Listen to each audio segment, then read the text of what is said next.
ಆದ್ರೆ ಅಕ್ಕ, ನೀನ್ ಹೇಳೋದು ನನ್ಗೆಲ್ಲ ಅರ್ಥ ಆಯ್ತದೆ ಕಣವಿ.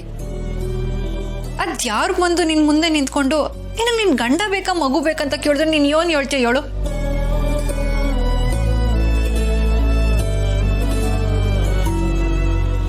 ಈ ಪರಿಸ್ಥಿತಿನ ಈಗ ಕಂಠಿಯವರು ಅನುಭವಿಸ್ತಿರೋದು. ಹಾಗಾದ್ರೆ ಇವಾಗ ನಾನು ಏನ್ ಮಾಡ್ಲಿ ಅಕ್ಕ? ಧೈರ್ಯ ತಕೋಬೇಕು ಕಣವಿ. ಅದ್ಯೋನೇ ಆದ್ರೂ ಸಾವೇ ಬಂದ್ರು ಅದನ್ನೆಲ್ಲ ಎದುರಿಸ್ ನಿಲ್ತೀನಿ ಅನ್ನೋ ಧೈರ್ಯ ತಕೋಬೇಕು. ಆಗ್ಲೇ ನೀನು ಕಂಠಿಯವ್ರನ್ನ ಸಮಾಧಾನ ಮಾಡಕ್ಕಾಗೋದು.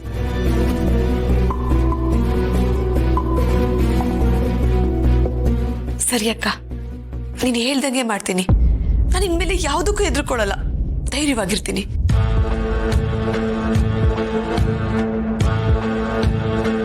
ಇಲ್ಲಿ ವಸಿನಾಗು. ಹೆಣ್ಮಕ್ಳು ನಕ್ಕದನ್ನೇ ಚಂದ ಕಣವಿ. ಎಲ್ಲ ಸರಿ ಹೋಯ್ತದೆ ಕಣವಿ. ಅದ್ಯಾರು ನಮ್ದವ್ರನ್ನ ಖಂಡಿತವಾಗ್ಲೂ ಕೈ ಬಿಡಕ್ಕಿಲ್ಲ. ನಾನು ಹೋಗಿ ಒಂದ್ಕಿತ ಕಂಠಿಯವ್ರ ಹತ್ರ ಮಾತಾಡ್ತೀನಿ.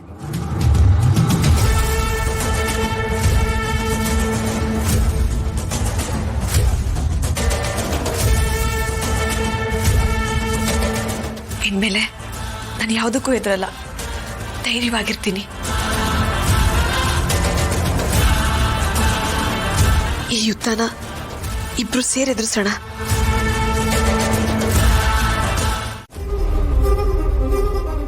ನಾನು ಆ ಕಾಳಿಗೆ ಹೇಳಿದ್ದೆ ಯಾರು ನನ್ನಿಂದ ಬರಬೇಡಿ ಅಂತ. ಆದ್ರೆ ನಾನು ಕಾಳಿ ಅಲ್ವಲ್ಲ. ಸಾನವ್ರ, ನಾನು ಹಿಂಗೆ ಮಾತಾಡೋ ಸ್ಥಿತಿನಾಗಿಲ್ಲ. ಸುಮ್ಕೆ ನನ್ನ ಪಾಡ್ ನಾನು ಬಿಟ್ಬಿಡಿ. ಹೋಯ್ತೀನಿ. ಆದ್ರೆ ನಿಮ್ ತವಾಗ ಕೇಳೋಕೆ ನನ್ನ ತವಾಗ ಕೆಲವೊಂದು ಪ್ರಶ್ನೆಗಳವೆ. ಅದನ್ನ ಕೇಳ್ಬಿಟ್ಟು ಹೋಯ್ತೀನಿ. ನೋಡಿ, ಕೆಲವು ಪ್ರಶ್ನೆ ಅಲ್ಲ, 1000 ಪ್ರಶ್ನೆ ಕೇಳಿದ್ರು ನನ್ನ ಹತ್ರ ಉತ್ತರ ಸಿಗಕ್ಕಿಲ್ಲ. ನಾನು ಪ್ರಶ್ನೆ ಕೇಳ್ತೀನಿ ಅಂತ ಅಂದೆ. ಅದಕ್ಕೆ ನೀವು ಉತ್ತರ ಕೊಡ್ಬೇಕು ಅಂತ ಏನೂ ಇಲ್ಲ ಅಲ್ವೇ? ನೋಡಿ ಕಂಠಿಯವ್ರೆ, ಮಗು ಆದ್ರೆ ಸ್ನೇಹನ್ ಪ್ರಾಣ ಉಳಿಯಾಕಿಲ್ಲ ಅಂತ ನೀವು ಬ್ಯಾಸರದಾಗಿರೋದು ಖಂಡಿತವಾಗ್ಲೂ ತೆಪ್ಪಿಲ್ಲ. ಸ್ನೇಹ ಇಸಿಯ ಮುಚ್ಚಿಟ್ಲು ಅಂತ ಅವಳ ಮ್ಯಾಗ ಕೋಪ ಮಾಡ್ಕೊಂಡು ನೀವು ಇಲ್ಲಿಗೆ ಬಂದಿದ್ದೀರಾ. ಆದ್ರೆ ನನ್ಗೆ ಏನಾದ್ರೂ ಮಗು ಆದ್ರೆ ನನ್ ಗಂಡನ್ ಬಿಟ್ಟು ಹೋಗ್ಬೇಕಲ್ಲ ಅಂತ ಅವಳು ಎಷ್ಟು ಕೊರಗ್ತಿರ್ತಾಳೆ ಗೊತ್ತಾ? ನಿಮ್ಗೆ ಬರೀ ನಿಮ್ ನೋವು ಮಾತ್ರ ಕಾಣ್ತೈತೆ, ಆದ್ರೆ ಒಂದ್ ಹೆಣ್ಣಿ ನೋವು ಕಾಣ್ತಿಲ್ಲ ಅಲ್ವೇ? ಅಲ್ಲ, ಅದು ನಾನು ಯಾಕಂಟಿಯವ್ರೆ, ಮಾತು ಗೊತ್ತಿಲ್ವಾ ಅಥವಾ ಯೋನ್ ಹೇಳ್ಬೇಕು ಅಂತ ತಿಳಿತಿಲ್ವಾ?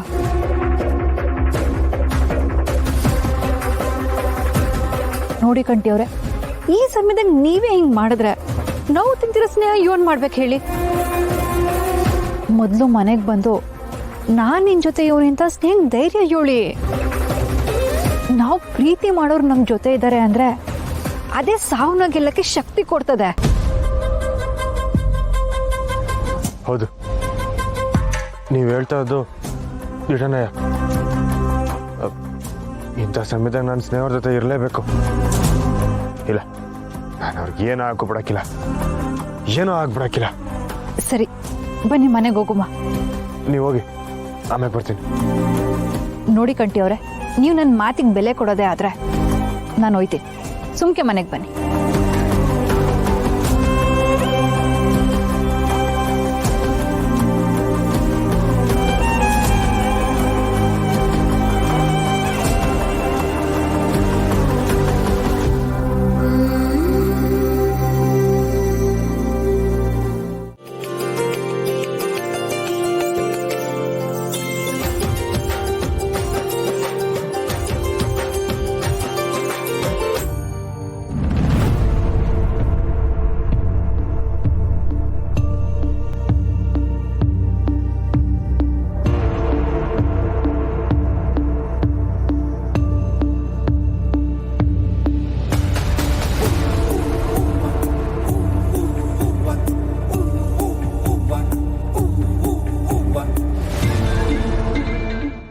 ಏನಪ್ಪ ಮಗನೇ, ತುಂಬಾ ಖುಷಿಯಾಗಿದ್ಯಾ?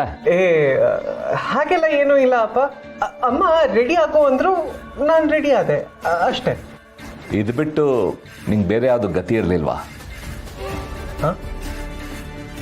ಅದೇ ಕಣೋ, ಈ ಶರ್ಟ್ ಬಿಟ್ಟು ಬೇರೆ ಯಾವುದು ಚಾಯ್ಸ್ ಇರಲಿಲ್ವಾ ಅಂತ ಕೇಳಿದೆ. ಯಾಕಪ್ಪ ನಿಮ್ಗೆ ಈ ಶರ್ಟ್ ಇಷ್ಟ ಆಗಲಿಲ್ಲ? ಚೆನ್ನಾಗೇ ಇದೆ, ಆದರೆ ನಿನ್ನ ರೇಂಜಿಗಿಲ್ಲ. ನೀನು ಕೋಟ್ಯಾಧೀಶ್ವರ ಕೇಶವ್ನ ಒಬ್ಬನೇ ಮಗ ಕಣೋ. ಇದೆಲ್ಲ ಏನಿದ್ರು ಕೂಲಿ ಕೆಲಸ ಮಾಡೋರಿಗೆ ಸರಿ ಅಷ್ಟೇ. ಹಾಗಲ್ಲ ಅಪ್ಪ, ಅಮ್ಮನೇ ಈ ಶರ್ಟ್ ಹಾಕೋ ಮುದ್ದಾಗಿ ಕಾಣ್ತೀಯ ಅಂತ ಹೇಳಿದ್ರು. ಅದು ಅಲ್ಲದೆ ನಾನು ಇಷ್ಟಪಟ್ಟು ಆಯ್ಕೆ ಮಾಡಿರೋ ಬಟ್ಟೆ ಇದು.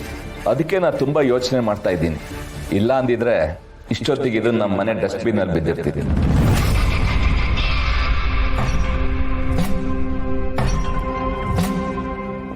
ಏನು ಮಾಡೋಕ್ಕಾಗಲ್ಲ. ತೊಗೊಂಡಿದ್ದೀವಿ ಅಂತ ರೇಂಜಿಗೆ ಸೂಟ್ ಆಗದೆ ಇರೋರ ಜೊತೆ ಇರೋದು ನಾಟ್ ವರ್ತ್ ಇಟ್. ಏನಪ್ಪ ರೇಂಜಿಗೆ ಸೂಟ್ ಆಗದೆ ಇರೋ ಜೊತೆ ಇರೋದು ಅಂದ್ರೆ? ಐ ಮೀನ್ ಸೂಟ್ ಆಗದೆ ಇರೋ ಬಟ್ಟೆ ಬಗ್ಗೆ ಹೇಳಿದೆ. ನೀವೊಂದು ಕೆಲಸ ಮಾಡು, ಇದನ್ನ ಕಿತ್ತು ಬಿಸಾಕು. ನಾನು ನಿನ್ನ ರೇಂಜಿಗೆ ತಕ್ಕಂತಿರೋದನ್ನ ಜೋಡಿ ಮಾಡ್ತೀನಿ. ಐ ಮೀನ್ ಬಟ್ಟೆ ಸೆಲೆಕ್ಟ್ ಮಾಡ್ತೀನಿ. ಇಲ್ಲ, ಇದು ನಾನು ಇಷ್ಟಪಟ್ಟು ಆಯ್ಕೆ ಮಾಡಿರೋದು ಅಪ್ಪ. So please don't mind, but ನಾನು ಇದನ್ನ ಇವತ್ತೇ ಹಾಕೋತಾ. ಬೇಡ ಮಗನೆ, ನಾ ಹೇಳೋದನ್ನ ಕೇಳು.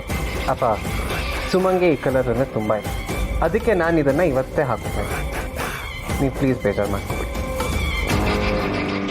Okay, good night.